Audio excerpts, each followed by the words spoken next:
চমকে ভরপুর একাদশ। সাকিব তামিমকে নিয়েই ভারতের বিপক্ষে মাঠে নামছে টাইগাররা। বিস্তারিত জানতে দর্শক ভিডিওটিতে একটি লাইক দিয়ে চ্যানেলটিকে সাবস্ক্রাইব করুন। চ্যাম্পিয়ন্স ট্রফিতে ভারতের বিপক্ষে প্রথম ম্যাচের আগে বাংলাদেশের সম্ভাব্য একাদশ নিয়ে ক্রিকেট মহলে চলছে জোর আলোচনা।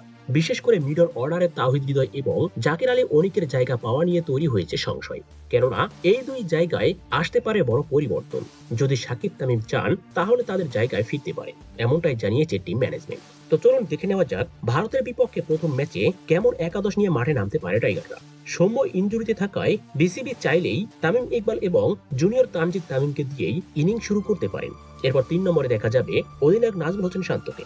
এরপর বিসিবি চাইলেই সাকিবকে খেলাতে পারেন চতুর্থ স্থানে। এরপর 5 এবং 6 নম্বরে যথারীতি মুশফিকুর রহিম এবং মাহমুদুল্লাহ রিয়াদ তো থাকবেনই। এর পরের ব্যাটিংয়ে আসবেন মেহেদী হাসান মিরাজ।